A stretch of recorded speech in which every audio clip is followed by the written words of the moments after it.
뭐 기독교 강요 5번째 시간인데요. 이게 처음에는 제가 칼빈의 기독교 강요를 좀 정리하는 식으로 하려고 하다가 뭐 꼭 그런 식 그거랑 관계없이 이 강요라는 것은 이 전체적인 이 대강을 한번 몇 번까지 나오냐, 한 20번 정도까지 나올 것 같은데 그 정도 좀 이 신앙의 전체적인 성경에서 말하는 것들을 좀 신학적으로 정리하면 좋겠다 생각이 됐고요. 그래서 제일 먼저 이야기한 것이 이제 하나님에 대해서 이야기했고 인간에 대해서 이야기했죠. 하나님이 여러 가지가를 말씀드렸지만 이 제일 뭐 한마디로 말하면은 하나님이 창조주시고 인간은 이 피조물이고, 그래서 하나님께 의존해야만 살아갈 수 있는 존재라고 하는 것입니다. 그리고 인간에게 베풀어 주신 하나님의 은혜를 생각할 때는 당연히 인간은 하나님께 순종해야 되는데, 죄가 뭐냐고 했을 때 이 하나님께 의존하지 않고 하나님과 분리돼서 스스로 독립적으로 하나님의 자리에 앉아서 모든 선악을 인간이 스스로 판단하고 행동하는 것을 이 죄라고 이야기했고요.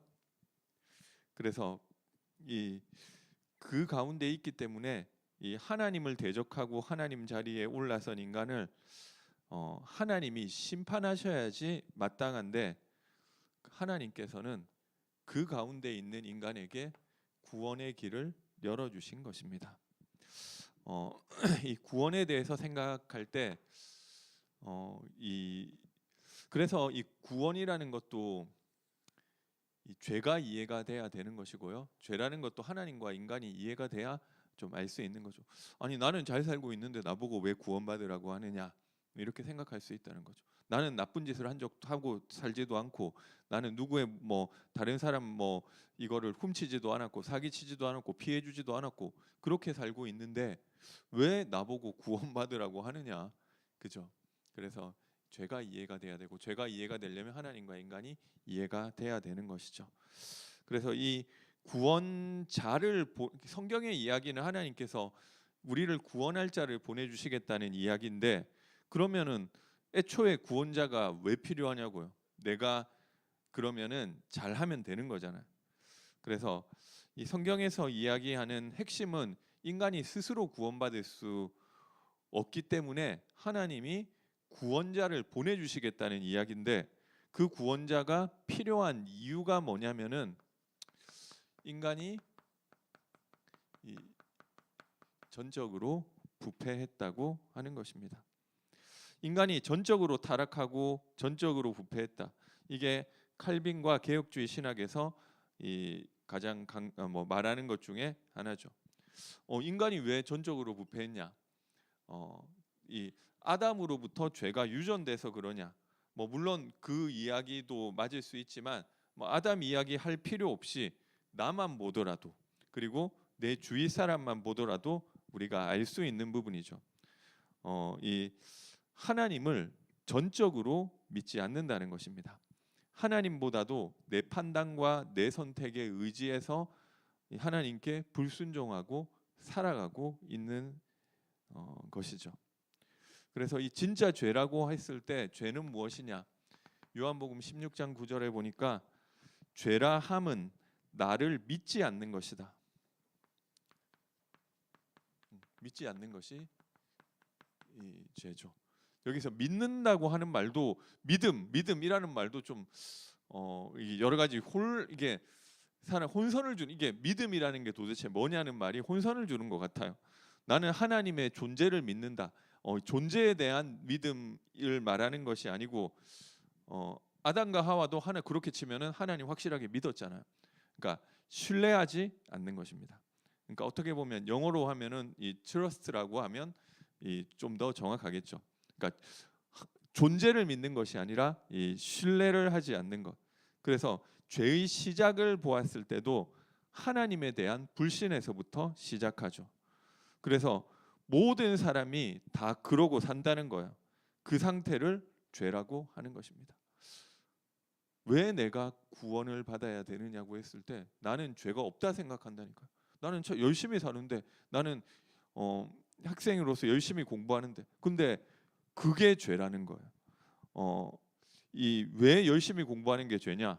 그래서 열심히 공부해서 내가 원하는 자리에 올라가고 내가 원하는 것을 얻고, 그래서 내가 만약에 성공하면 행복할 수 있고, 그것으로 내 삶을 살 수 있다고 생각한다는 거죠. 그러면서 열심히 공부하는 거예요. 그래서 그게 죄라는 거예요. 하버드대에 가가지고, 서울대 가가지고 열심히 공부하는데 그게 하나님 보시기에 죄다. 그리고 로마서 3장 10절에 보니까 의인은 없나니 하나도 없다. 이 기준은 하나님 보셨을 때 기준이죠. 우리가 봤을 때는 저 정도면 의인이고 저 사람 정도면 착하게 살고, 그 사람 기준, 그리고 내 생각, 세상적 기준인데, 하나님 보셨을 때 의인은 한 사람도 없다. 그리고 이 로마서 3장 19절 20절 보니까 이것을 하나님이 율법을 통해서 깨닫게 하시는 거죠. 그래서 로마서 3장 19절 20절에는 우리가 알거니와 무릇 율법이 말하는 바는 율법 아래에 있는 자들에게 말하는 것이니 이는 모든 입을 막고 온 세상으로 하나님의 심판 아래에 있게 하려 함이라. 그러므로 율법의 행위로 그의 앞에 의롭다 하심을 얻을 육체가 없나니 율법으로는 죄를 깨달음이라. 그래서 우리가 죄인이라는 것을 이 율법을 통해서 깨달으라고 주신 것이죠. 그래서 이걸 또 잘못 깨달으면, 율법을 내가 잘 지키면 하나님 앞에서 내가 율법 잘 지킨 거 가지고 설 수 있겠지. 그게 이 유대인들이 성경의 진리를 깨닫지 못하고 또 육신적인 기준, 내가 생각하는 기준으로, 내가 생각하는 이 선악 판단의 기준으로 생각을 한 거죠.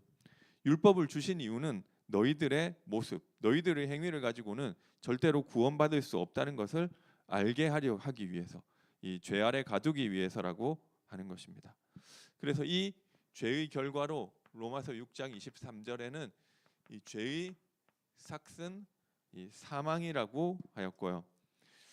이 로마서 3장 23절에는 모든 사람이 죄를 범하였음에 하나님의 영광에 이르지 못한다. 이 영광에 하나님과 이 단절되어 버린 것을 말하는 것입니다. 그래서 이 하나님과 죄인은 절대 하나님과 함께할 수 없어요. 그래서 우리가 하나님과 함께하기 위해서는 이 죄의 문제가 해결되지 않으면은 절대로 하나님 나라에 갈 수 없다고 이야기하는 것입니다.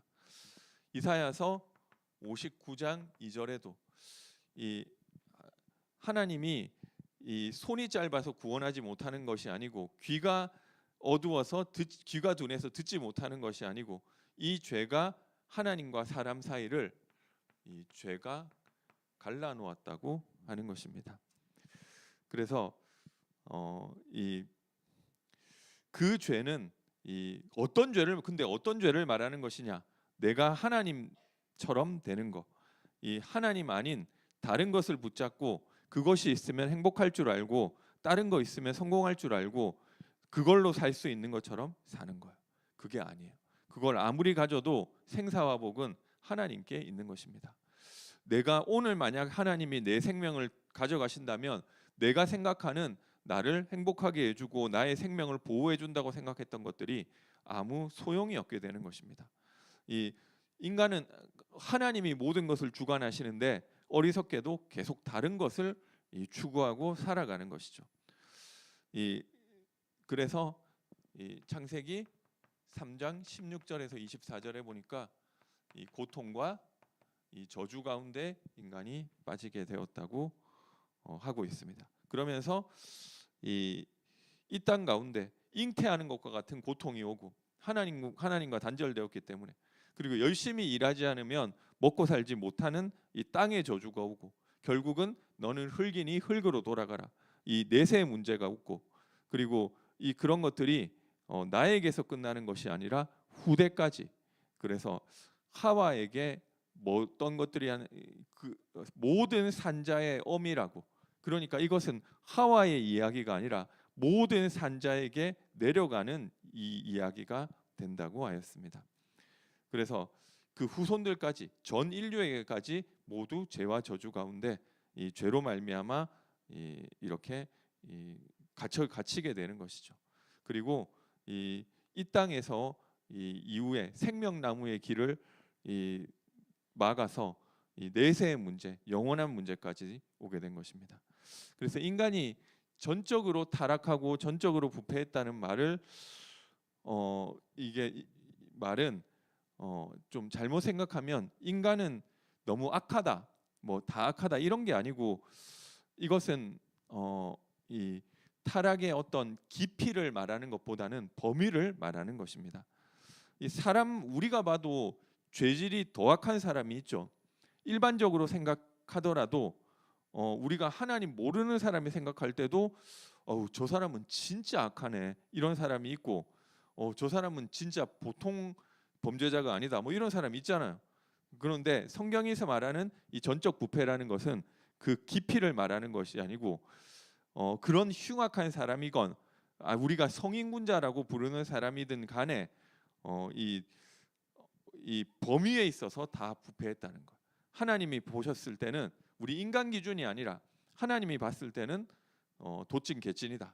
그래서 우리는 여기 똥통 속에 구더기가 있으면 더러워하는데 이 구더기가 똥통 밖에 있다고 저거는 깨끗해 하지 않는다니까요.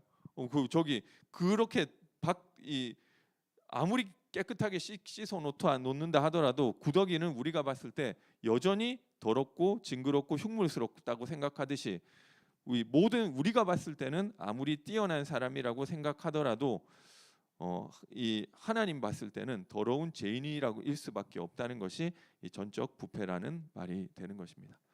예레미야서 17장 9절 보니까 이 모든 만물 중에 더욱 더러운 것이 인간의 마음이라고. 그래서 사람의 마음이 만물보다 더 더럽다고 이야기를 하죠. 그리고 창세기 6장 5절에도 죄악이 온 세상에 관영했다. 뭐 이런 이야기가 나오는데요. 생각하고 계획하는 모든 것이 다 악하다. 이게 노아 홍수 심판의 배경인데 아니 도대체 노아 홍수 시대 때 사람들은 얼마나 흉측하고 이런 죄성이 강했으면 이 생각하는 모든 것, 계획하는 모든 것들이 다 악하다고 하느냐? 그때는 진짜 사람들이 막 되게 악했나 보다. 이렇게 생각할 수 있는데 그게 아니고 성경에 보니까 육신이 되어 버렸다고 했어요.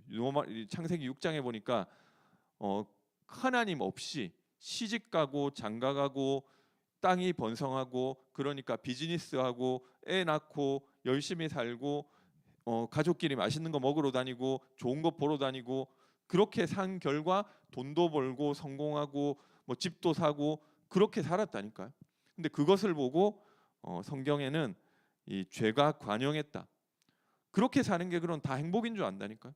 그런데 원래 인간은 그렇게 사는 건 줄 아는데 그것을 보고 성경은 그들이 육신이 되었다고 이야기를 하는 것입니다. 그것을 보고 죄라는 거예요. 그래서 하나님 모르고 하나님 의지하지 않고 내가 주체적으로 하나님 없이 내 스스로 살아가려고 행동하는 모든 것들이 다 죄.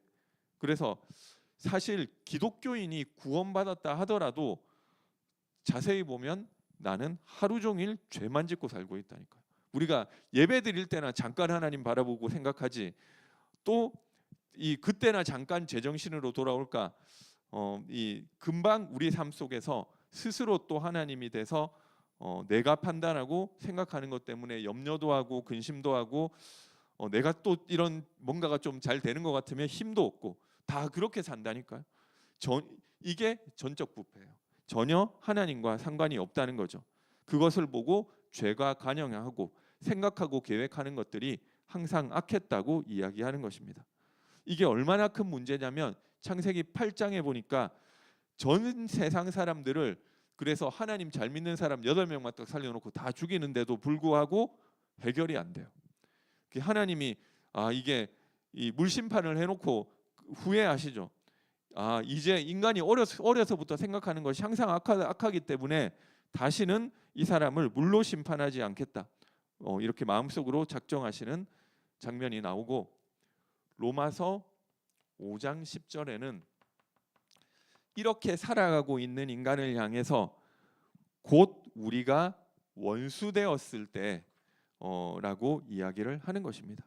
이렇게 우리는 살아가고 있는데 그것을 보고 하나님의 원수라고 하는 것입니다. 내가 육신이 되어서 이 세상을 의존하고 하나님과 상관없이 내가 스스로 주체자가 돼서 살아가는 그 삶을 보고 하나님의 원수로 살고 있는 것이다.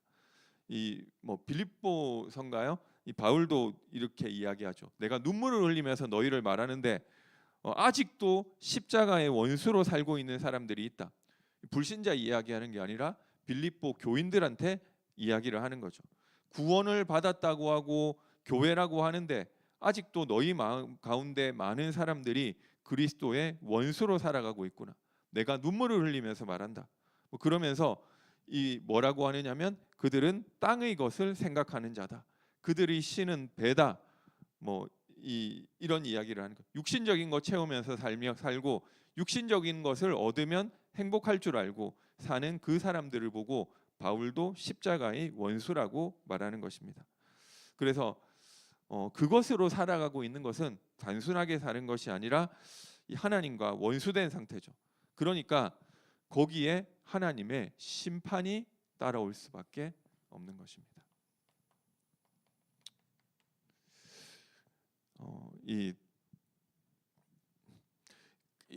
다 여기에 모든 인간이 여기 빠져 있다는 것입니다. 한 명도 빠짐없이. 금방 태어난 어린아 갓난아이는 어떠냐? 그 갓난아이도 다 마찬가지죠. 전부 육신적인 본능에 의해서 육신적인 것을 추구하고 살아가는 것입니다. 그래서 막 태어나자마자 창조주 하나님께 감사합니다. 나는 당신의 피조물이고 나는 당신을 의지해서 살기 원합니다. 생명 주셔서 감사합니다. 이런 아이 한 명도 없죠. 다 자기 중심이라는 거예요. 이 인간 스스로. 그래서 인간 스스로는 구원받을 수가 없다는 거예요. 자력 구원이 안 된다는 거예요. 그래서 이게 사실 종교와 이 복음의 가장 큰 차이죠. 내가 잘해가지고 구원받을 수 있다고 생각한다면 그것이 바로 성경에서 말하는 또 죄라는 거죠. 그래서 내가 이 정도 했으면 하나님도 내가 이렇게 교회 봉사하고 전도하고 했으면 하나님도 나를 좀 인정해줘야지. 그거를 죄라고 하는 거죠. 내가 하나님께 의존하지 않고 스스로 내가 무언가를 한 것을 가지고 거기에 대한 보답으로 구원을 받는다. 그게 죄라는 거예요. 그러니까 이게 기독교와 종교를 나누는 가장 첨예한 것이라고 할 수 있는데요. 모든 종교는 다 내가 뭔가를 해야 되는 거예요. 뭔가를 해서 내가 해서 그 보답으로 구원을 받는데 우리는 이 복음은 예수를 믿음으로 하나님의 은혜로 구원받는 것이라고 하는 것은 이 기독교밖에 없는 것입니다. 전부 다 무슨 공을 쌓아야 된다니까요. 천주교도 마찬가지예요. 천주교도 끝까지 살아보고 죽어봐야 안다니까요. 제가 이 천주교 사람들이 있으면 물어보세요. 구원의 확신이 있냐? 다 없을 수밖에 없어요. 그러니까 왜냐하면 내가 칠성례도 다 치르고 하나님 앞에 의로운 일을 계속하고 죽어봐야 안다는 거죠. 그래서 이 구원은 모르는 거라고 이야기하는 거예요. 그리고 이게 왜 그러냐면은 자기 행위를 근거로 해서 그렇게 나오는 거예요. 그래서 천주교가 어떻게 보면 이단 중에 이단이죠. 그래서 너무 좀 힘이 있고 세력이 강해서 이단이라고 말을 못하는 것이지 사실은 이단이죠. 그러면 천주교 사람들은 구원 못 받냐? 잘 모르죠. 거기도 성경이 있으니까 이 성경 보고 성경대로 믿으면 구원받을 수 있는데 천주교 교리대로 믿는다면 구원은 없는 것입니다. 성경에서 말하는 것과 다른 진리를 가리키고 있는 거죠. 그래서 성경이 말하는 것은 구원은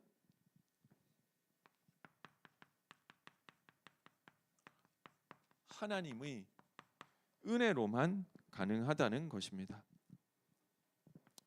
에베소서 2장 8절 9절에 보니까 이 바울이 구원에 대해서 정확하게 설명했죠. 너희는 그 은혜에 의하여 믿음으로 말미암아 구원을 받았으니 이것은 너희에게서 난 것이 아니요 하나님의 선물이라. 행위에서 난 것이 아니니 이는 누구든지 자랑하지 못하게 하려 함이라. 여기 보니까 믿어서 구원받는다고도 하지 않고 그 믿음도 어떻게 나오는 것이냐? 은혜에 의하여 믿음으로 구원받는다. 결국 하나님이 은혜 베풀어 주시지 않으면 안 되는 것입니다. 우리가 뭘 열심히 해가지고 얻어내는 것이 아니라 하나님의 은혜로만 구원을 받을 수 있는 것이죠. 왜냐하면 인간이 이 상태에 있다니까요. 뭔가 스스로 하나님 앞에 어떤 구원받을 수 있을 만한 가치 있는 일을 할 수 있는 능력이 전혀 없다는 거예요. 인간이 전혀 없는데 그래도 내가 뭘 할 수 있다고 이야기하는 것이 죄라는 거죠. 스스로 구원받을 수 있는 능력이 없는데, 그런데 만약에 나는 스스로 구원받을 수 있는 능력이 전혀 없는 사람인데 내가 구원받게 됐다. 만약에 그렇다고 한다면 그것은 하나님의 은혜로 된 것이지 내가 한 것이 아니라는 것입니다. 그래서 여기 보니까 이 믿음도 내가 믿음을 가질 수 있을 만한 그런 자격도 없고 그런 가치도 없다는 거예요. 물론 내가 예수님 영접하고 내가 믿겠습니다 결단했지만 내가 한 것이 아니라 하나님의 은혜로 성령께서 믿음 주셔서 내가 그 앞에 무릎을 꿇는 것입니다. 그래서 구원은 내가 영접하니까 내가 영접하는 것이고 내가 믿는 것, 그렇게 생각할 수도 있는데요. 진짜로 우리가 성령께서 믿음 주셔서 진짜로 구원받은 사람이라면 계속 복음 듣는 가운데 그게 사실은 내가 믿은 게 아니었구나, 내가 무릎 꿇은 게 아니었구나, 그게 다 하나님의 완벽한 시나리오로 내 인생을 그 자리까지 인도해 주셔서 믿게 된 것이구나, 사실 그 고백이 나올 수밖에 없는 것입니다. 디도서 3장 3절에서 5절에도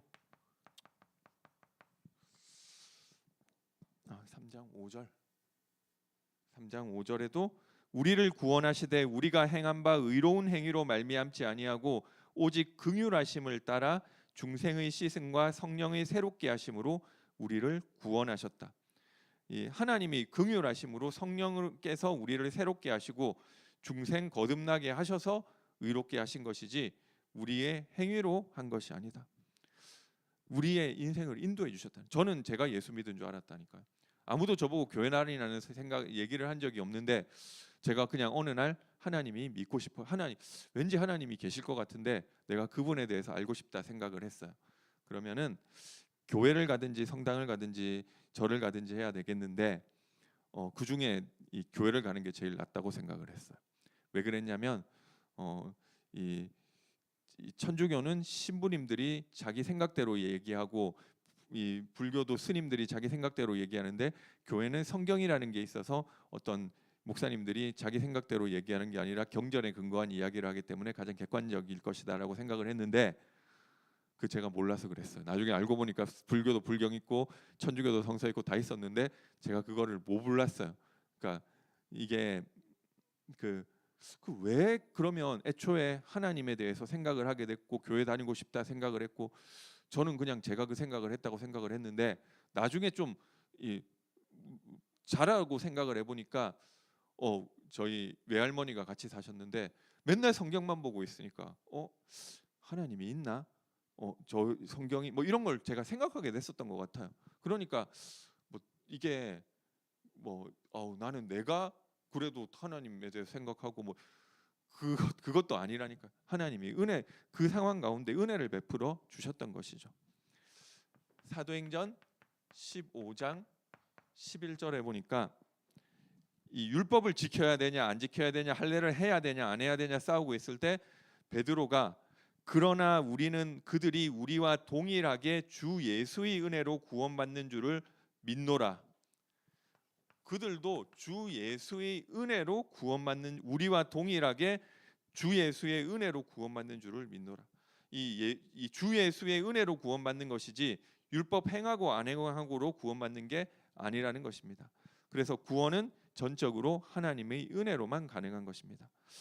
그래서 인간의 전적 타락이 이해가 되고 죄가 뭔지 이해돼야지만, 그렇지, 하나님이 은혜 주셔야지만 구원받을 수 있다는 그 사실이 이해가 되는 것입니다. 그래서 하나님이 은혜로 열어주신 그 유일한, 어떻게 해야 구원을 받을 수 있냐, 하나님이 은혜로 주신 유일한 구원의 길이 바로 예수 그리스도인 것입니다.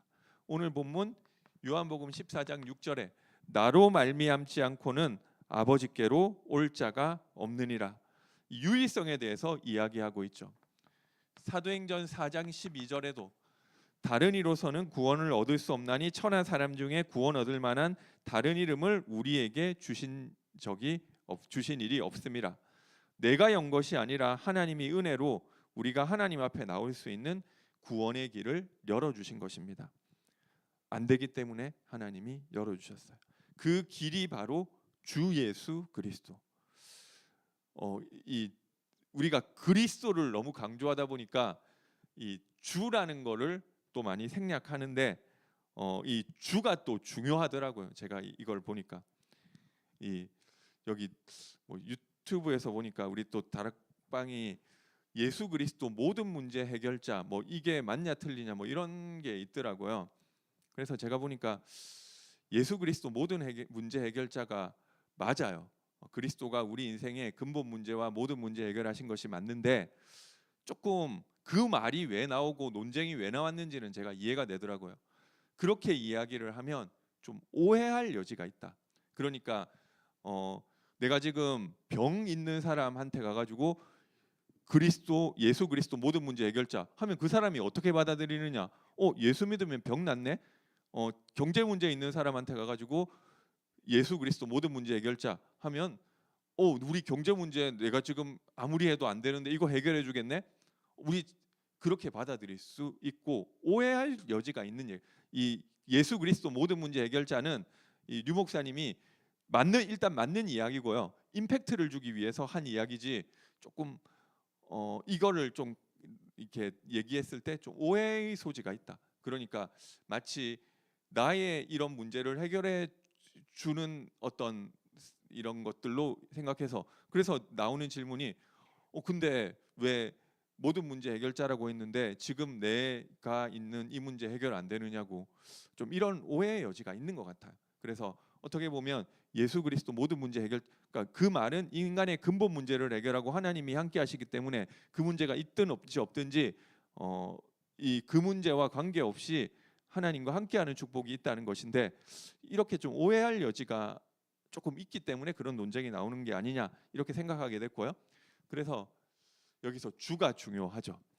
그러니까 어떻게 보면 이게 어떤 식으로 오해할 수 있느냐면, 예수 그리스도 모든 문제 해결자 하면 어떤 내 문제를 해결해 줄 도깨비 방망이처럼 그리스도라는 이름으로 이 문제 해결, 이 문제 해결, 이 문제 해결, 이렇게 오해할 수 있는 거예요. 뭐 이게 모든 문제 해결자가 맞는데 좀 어떻게 좀 말을 이렇게 하면 그래서 또 다음에 설명을 해줘야죠. 모든 문제 해결이라는 것은 이런 것이다. 이런 게 또 이 부가적인 설명이 필요한 부분이고요. 그래서 또 주라는 것이 또 들어가야 되는데, 그리스도가 나의 주인이라는 거죠. 이게 두 가지가 같이 들어가야 되는 것 같아요. 이 사도행전에도 너희가 십자가에 못 박아 죽인 그 예수를 하나님이 주와 그리스도가 되게 하셨느니라. 이 두 개가 같이 들어와야 되는 것이 믿음이죠. 그리스도가 나의 문제를, 근본 문제를 해결하셨고 그 그리스도가 나의 주인 되시는 것이고, 그래서 영접할 때도 나의 그리스도로, 나의 주인으로 영접하는 것입니다. 이 예수 그리스도께서 이 땅에 오셔서 하신 일을 그래서 그 예수 그리스도는 누구시냐 했을 때 요한 1서 5장 20절에 보니까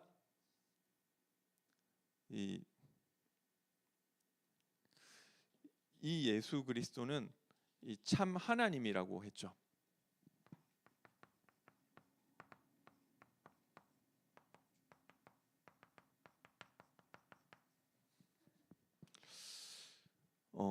이단들은 하나님 아니라고 이야기하죠. 여호와의 증인에서도 그렇게 이야기하고 예수님이 하나님까지는 아니다. 인간인데 하나님이 성령을 주셔서 하나님의 아들로 삼아 주셨고 이 땅에 있는 인간들 중에 가장 하나님의 뜻대로 산 사람, 그런 아주 훌륭한 좋은 사람이지 하나님은 아니다. 그래서 하나님의 아들로 하나님께서 성령을 주셔서 삼아 주신 것이다 이야기하는데요. 아니에요. 성경에서는 예수가 하나님이라는 말도 있고 예수가 참 하나님이라고 이야기하고 있죠. 요한일서 5장 20절. 또 아는 것은 하나님의 아들이 이르러 우리에게 지각을 주사 우리로 참된 자를 알게 하신 것과 또한 우리가 참된 자고 그의 아들 예수 안에 있는 것이니 그는 참 하나님이시요 영생이시라. 그는 참 하나님이시요 영생이시다. 예수 그리스도는 단순한 사람이 아니라 하나님이십니다. 그런데 그분이 빌립보서 2장 6절 8절에 보니까 그는 근본 하나님의 본체신데 자신을 종의 형체로 비워서 인간의 모습과 똑같이 내려오신 분이 예수님이시다. 그래서 그분은 참 하나님이면서 100% 하나님이면서 100% 사람, 100% 인간. 어떻게 그것이 가능하냐? 우리는 모르죠. 그것을 신비라고 이야기하는 것입니다. 그래서 성경에는 분명히 이야기하는 것이죠. 참 하나님이신데 우리와 똑같은 100% 인간으로 오셨다. 왜 그렇게 오셔야 되느냐? 우리의 죄를 대속하기 위해서. 히브리서 4장 15절. 우리가 모든 일에 우리와 똑같이 시험을 받으시니로되 죄는 없다. 베드로전서 2장 22절에도 그는 죄를 범하지 아니하고 그 입에는 거짓이 없다. 요한일서 3장 5절에도 그가 우리 죄를 없애려고 나타나신 것을 너희가 아나니 그에게는 죄가 없느니라. 죄가 없으신 분. 참 하나님과면서 참 사람인데 죄가 없다는 것. 죄가 없다는 말은 무슨 말이냐면 예수님이 이 땅에 오셔서 하나부터 열까지 다 하나님의 원죄를 가지고 있지 않을 뿐만 아니라 이 땅에 오셔서 사시는 동안 하나부터 열까지 다 하나님의 뜻대로 순종하고 사셨다는 것입니다. 공생애에 대한 기록이 사복음서인데 사복음서에 대한 기록을 보면 예수님이 자기 뜻대로 행한 것이 하나도 없다는 흔적들이 계속 드러나죠. 내가 말하는 것도 내가 말하는 것이 아니고 아버지께 들은 것을 너희에게 말하는 것이다. 내가 행하는 것도 내가 행하는 것이 아니고 내 안에 아버지께서 행하시니까 나도 행하시는 것이다. 계속 그 이야기를 하시는 거죠. 아들은 아버지의 뜻을 이루기 위해서 이 땅에 왔다. 자신도 성자 하나님이신데 하나님이 이 성부 하나님의 어떤 것에 싫다 해도 그만일 것을 100% 인간으로 순종하시면서 죄가 없이 이 땅에 사시고 죽기까지 자신을 복종했다고 빌립보서 2장에서 말씀하시는 것입니다. 그 예수님이 인간을 구원하기 위해서 하신 것이 대속이라는 거죠. 그래서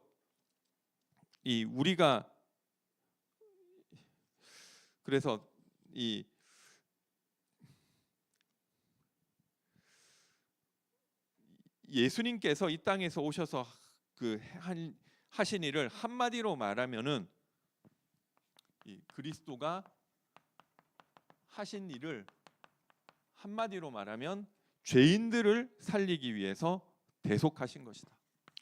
마가복음 10장 45절. 인자가 온 것은 섬김을 받으려 함이 아니라 도리어 섬기려 하고 자기 목숨을 많은 사람의 대속물로 주려 함이라. 그때 언제 그 말씀을 하셨냐면 제자들이 막 서로 윗자리에 앉으려고 싸우고 있는데 너희 중에 으뜸이 되고자 하는 자는 섬기는 자가 돼야 된다. 나도 이 땅에 섬김을 받기 위해서 온 것이 아니라 섬기기 위해서 왔는데 그 섬김의 내용이 뭐냐? 많은 자들을 위해서 대속물로 자신을 주기 위해서 왔다. 예수님은 이 땅에 대속물로 오신 거죠. 왜 그러면 인간에게 대속이 필요하냐? 이 하나님이 인간을 이 택정하신 이 구원 예정하신 사람들을 구원하셔야 되는데 하나님에게는 중요한 성품 두 가지가 있죠. 이 하나님은 이 사랑의 하나님이시면서 이 공의의 하나님이시라는 거죠. 그래서 이 많은 교회가 오늘날 사랑의 하나님을 강조하면서 공의의 하나님을 빼먹는데요. 그러니까 어떤 얘기들이 나오느냐면은 아니 하나님은 이슬람 사람들은 사랑 안 하냐? 이슬람에는 또 이슬람 나름대로 구원을 받을 수 있는 길을 주셔야 하는 게 아니냐? 이런 식으로 이야기하는 거죠. 그게 사랑의 하나님이라면 그렇게 해야 된다. 이렇게 하는 거죠. 이 빌리 그레함 목사님도 보니까 1960년대 이 자기 어떤 이 신앙 고백서에 기록하긴 했는데 이 자기는 이 예수가 the only way 유일한 길이기 때문에 믿는 것이 아니라 the best way 가장 좋은 길, 내가 구원받을 수 있는 가장 합리적이고 효율적인 길, 구원받을 수 있는 여러 길 중에 제일 좋은 길이기 때문에 나는 예수를 믿는 것이다. 뭐 이렇게 이야기를 했죠. 불교 안에도 다른 이름은 다른 것으로 나타났지만 그 예수를 하나님께서 불교에도 계시하셔서 그 사람들은 그 사람 나름대로 하나님 만날 수 있도록 길을 주셨다. 그렇지만 더 베스트 웨이는 예수를 믿는 것이다. 이 불교 사람들은 그 안에서 자기 나름대로 열심히 공을 쌓고 명상하고 수도하고 자신을 비우고 그래서 구원받는 것이고, 그렇지만 베스트 웨이는 아니고 그것은 이렇게 이야기한다니까. 그러니까 빌리 그레함 목사님 나중에 노망 나가지고 뭐 이상한 얘기하다가 갔다가 아니라 이미 1960년대부터 그런 얘기를 했더라고요. 그래서 이 성경에서 이야기하는 것과 전혀 다른 것이죠. 하나님이 사랑한다고 그냥 다 무작정 구원하는 게 아니고 공의의 하나님이시기 때문에 반드시 죄 문제를 해결해야 되는 것입니다. 죄 있는 자를 죄 없다 하지 못하시는 것이 하나님이시라니까요. 그래서 이게 이 구약 성경에 하나님이 가진 딜레마죠. 하나님은 이스라엘 진중에 함께 하시기를 원하시는데 이스라엘이 하나님께 가까이 가면 다 죽어버리는 거예요. 하나님께서 이 돌진해서 죽일까. 이런 것들이 이사야서와 구약 성경에 하나님이 함께 하셔야 되는데 죄 때문에 함께하지 못하는 부분들이 계속 딜레마로 나타나는 것이죠. 하나님이 사랑해서 그 백성들과 함께하고 계시지만 그들의 죄 문제가 해결되기 전까지는 절대로 함께할 수 없는 것이죠. 그래서 다 죄 가운데 있다는 거예요. 이 죄 문제를 해결받아야 되는데 하나님의 공의와 사랑을 동시에 만족하면서 구원할 수 있는 하나님의 지혜가 바로 예수 그리스도인 것입니다. 그래서 그 죄 없으신 예수 그리스도가 십자가에서 저주를 받고 율법에 의하면 저주받은 것이요. 나무에 달려 죽은 자마다 하나님께 저주를 받은 것. 그것은 자신의 죄 때문에 죽은 것이 아니라 다른 사람의 죄를 위해서 많은 사람들의 죄를 대속하기 위한 대속의 죽음. 그래서 예수 그리스도의 이 십자가 대속, 의인이 죄인을 대신해서 죽어야만 되는 그 필요성을 보여주기 위해서 구약의 이 수많은 희생제물과 속죄제와 대속물 이런 것들을 보여주신 것이죠. 히브리서 9장 22절에 보니까 피 흘림이 없은즉 죄 사함이 없느니라. 구약 율법에서 이야기한 것이죠. 내가 죄를 지었으면 아무 죄 없는 양이나 아니면은 소나 아니면은 염소나 아니면은 비둘기가 내 대신 피를 흘려야지만 구약에서 죄가 용서된다는 그 율법을 그림자로서 보여주신 거예요. 히브리서 9장에 보니까 그 우리의 대속이라는 것은 사실은 양과 염소의 피로 되는 것이 아니라고 이야기하는 거죠. 양과 염소의 피 뿌린다고 죄 없어지는 게 아니고 하나님의 아들의 피, 보배롭고 의로우신 그 피로 우리가의 죄가 속죄된다는 것을 보여주기 위한 그림자로 보여주셨을 뿐이다. 그래서 지금 양 잡고 소 잡아 본들 아무 의미 없습니다. 피 흘림이 없은즉 이 피는 예수 그리스도의 의인이 대속하는 피 흘림이 없으면 죄 사함이 없다는 것을 보여주는 것입니다. 그래서 요한복음 1장 25절에 이 세례 요한이 예수님을 보면서 보라 세상 죄를 지고 가는 하나님의 어린 양이라고 이야기하는 거죠. 이 자기 죄 때문에 죽은 게 아니라 죄 없으신 이 분, 참 하나님이시면서 참 인간. 그런데 우리의 죄를 대속하기 위해서 의인이 대신해서 죄를 지셨다. 고린도후서 5장 21절에 바울은 이것을 보고 조금 더 심하게 이야기하죠. 우리를 대신해서 이 죄를 대속하기 위해 우리 죄짐을 지셨다 이 정도가 아니고 우리 대신 죄가 되셨다고 이야기하는 거예요.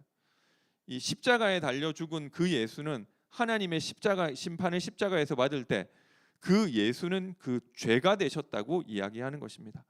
우리를 대신해서 본인이 죄가 되셔서 죄의 대가로 당연히 받아야 될 하나님의 진노를 대신 받아낸 게 이 십자가 대속이라는 거죠. 예수님이 나무에 형벌 받고 못에 찔려서 숨도 쉬지 못하고 그렇게 죽으면 얼마나 두려울까. 십자가 형벌이 막 너무 두려워 가지고 이 땀방울이 핏방울이 되도록 기도한 게 아니라는 거죠.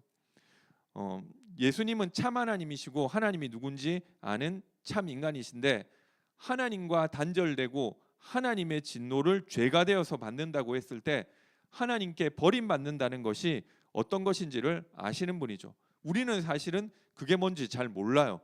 하나님 있으나 마나 뭐 그 없어도 뭐 그만, 그죠? 하나님 있는 것보다 누가 나한테 100억 준다, 훨씬 더 든든하죠. 하나님 나와 함께하는 것보다 훨씬 더 힘든다니까요. 무슨 뭐 하나님 뭐 없어도 그만. 그런데 딴 게 하나님보다 다른 게 더 힘들고 더 든든한데 그게 인간인데 그 몰라서 그런 거죠. 근데 예수님은 아신다는 거예요. 하나님과 단절되고 분리되는 것이 무엇인지를 아니까 두려운 거예요. 너무 예수님이 십자가 막 이렇게 하면 아프겠지. 그래가지고 막 눈물을 그런 것도 있겠지만 그게 아니라 하나님과 이 하나님의 과 단절돼서 하나님의 진노를 쏟아놓는 죄가 된다는 것이 무엇인지를 알았기 때문에.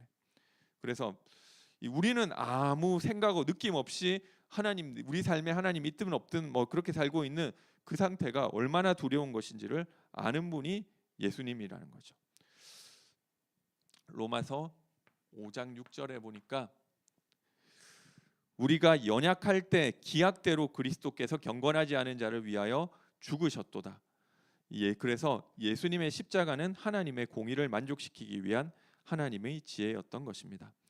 그래서 이 죄를 대속하기 위해 죽으셨고 이제 누구든지 내 행위가 아니라 그 예수 그리스도 안에서 예수 그리스도의 피로 말미암아 내 죄가 대속된 그 사람들만 하나님 앞에 설 수 있는 것입니다. 그러니까 그 자들을 하나님이 영세전에 사실은 택해 놓으셨고 그 자들의 죄를 대속하신 것이 예수님이죠. 모든 인류의 죄를 대속한 것 아닙니다. 하나님께서 창세전에 택하신 자들의 죄만 대속하신 거죠. 이미 그것이 구분되어 있다니까요. 창세전에 그리스도 안에서 우리를 이미 예정하셨다. 구원받는다는 것은 내가 어쩌다가 친구 따라와서 교회 가서 구원 받는 뭐 내 입장에서는 그럴 수 있지, 우연히 그렇게 된 것일 수 있지만 이미 예정하신 자들을 위해서만 이 세상 죄를 지고 간다는 것도 온 세상의 죄가 아니라 하나님이 택해 놓으신 그 세상의 죄. 이래서 뭐 요한복음에 이미 하나님의 택하신 세상과 택하지 않은 것을 가리키려는 그 세상의 의미가 이미 구분돼서 사용되고 있죠. 뭐 안 그러면 성경이 좀 헷갈릴 수 있죠. 뭐 이 말 같은 단어를 쓰는데 다른 의미로 사용되고 있는 것이 있는 것입니다. 그래서 예수 그리스도의 이 십자가 이 죽음이 십자가 죽음을 통해서 대속이 완성된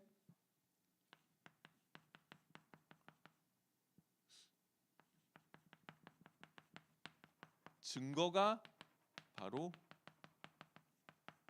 이 부활인 것입니다. 고린도전후서 15장 17절.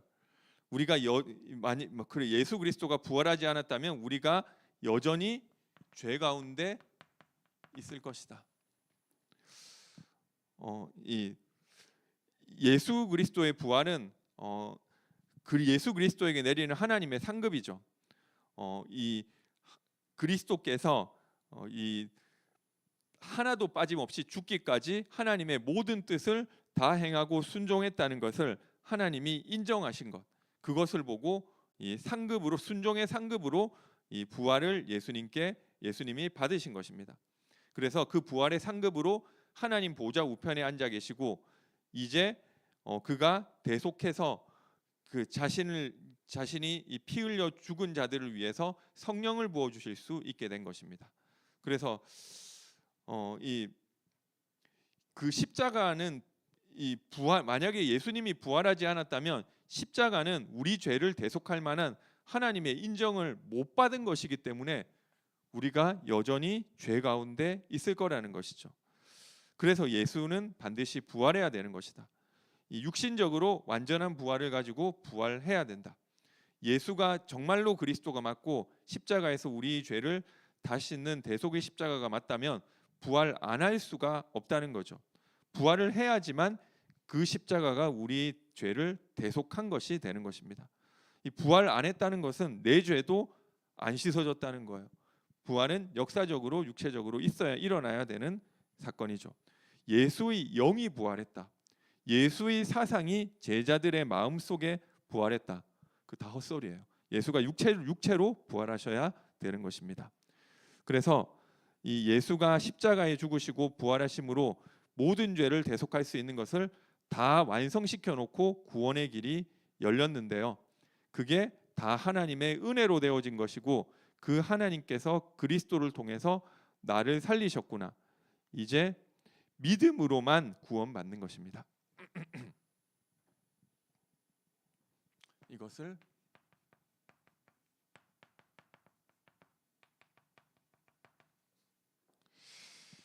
로마서 3장 21절, 이제는 율법 외에 하나님의 한 의가 나타났으니 율법과 선지자들에게 증거를 받은 것이라.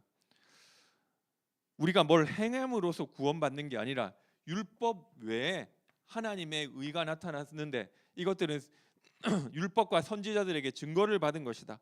구약 성경부터 이미 예언되고 있었던 거라는 것. 곧 그리스도 예수 그리스도를 믿음으로 말미암아 모든 믿는 자에게 미치는 하나님의 의니 차별이 없느니라. 이 로마서의 배경은 유대인과 헬라인이죠.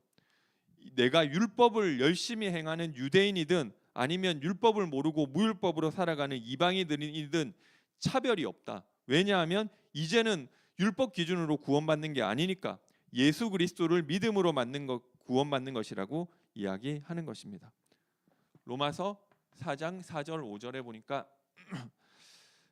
일하는 자에게는 그 삭시 은혜로 여겨지지 아니하고 보수로 여겨지거니와 이를 아니할지라도 경건하지 아니한 자를 의롭다 하시는 이를 믿는 자에게는 그의 믿음을 의로 여기시나니. 내가 열심히 살아서 구원받는 게 아니라 내가 만약에 열심히 살아서 구원받는다는 것은 그것은 일하는 자에게는 그것은 보수고 삭시지 은혜가 아니라는 거예요. 은혜는 뭐냐? 아무것도 행한 거 없는 자에게 하나님이 의롭다 칭해 주시는 것, 그것을 보고 은혜라고 하는 것이죠. 내가 행하는 것이 아니고 믿음으로 구원받는다는 것이, 내 행위는 아무런 상관이 없다는 것. 그러니까 또 이 말을 하니까 행위 아무 상관없으면 아무렇게나 살아도 되겠네, 이렇게 생각하더라니까요. 그래서 주 예수 그리스도, 그 개념이 아니라 그리스도가 나의 주인 되시는 것, 내 행위로 할 수 없는 것을 하나님이 하셨다는 것을 인정하고 받아들이는 그 믿음으로 구원을 받는다는 것입니다. 마지막으로 그 믿음은 어떻게 생기느냐? 요한복음 1장 12절에 영접하는 자 곧 그 이름을 믿는 자들에게는 하나님의 자녀가 되는 권세를 주셨는데, 그 다음 절이 중요하죠. 이는 혈통으로나 육정으로나 사람의 뜻으로 나지 아니하고 오직 하나님께로부터 난 자들이라. 사람으로부터 난 것이 아니라 하나님으로부터 났다. 혈통으로, 사람의 혈통, 육신적으로 의논하고 계획하고 결심해서 되는 것이 아니라 하나님의 의로부터 난 것이다. 사실은 100% 은혜라는 것이죠. 오직 믿음으로 구원받지만 사실은 오직 믿음 이전에 하나님의 은혜가 더 중요한 거죠.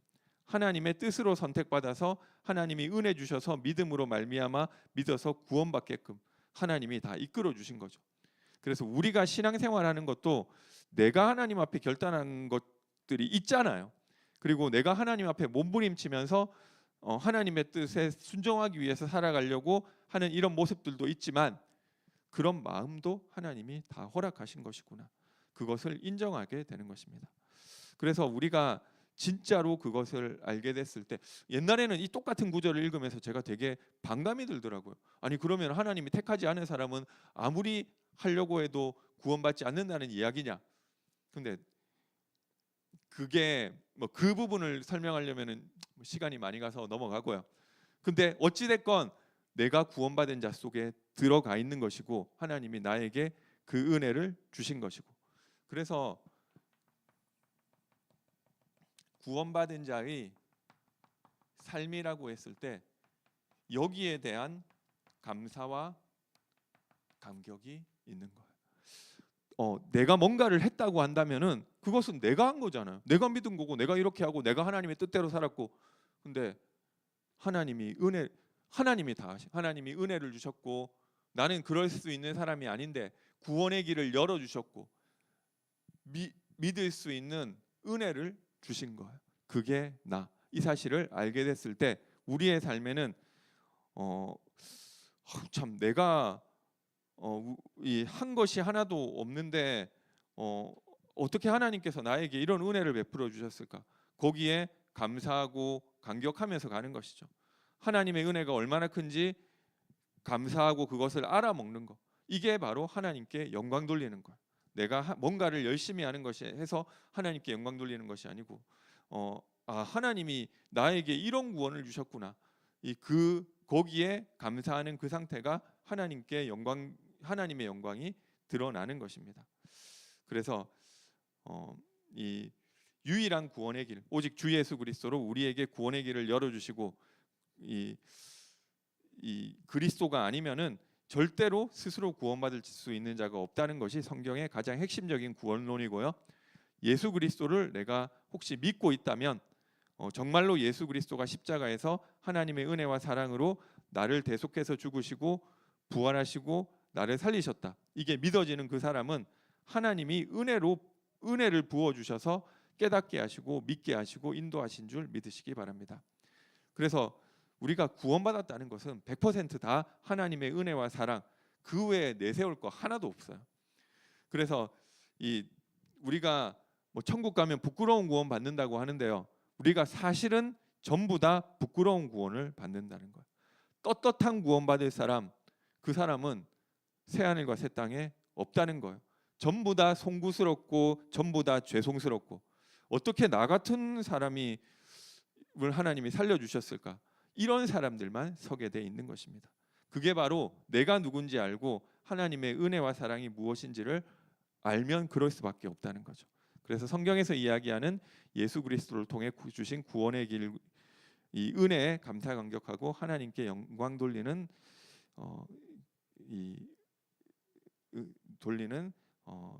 축복 있게 되시길 바라겠습니다.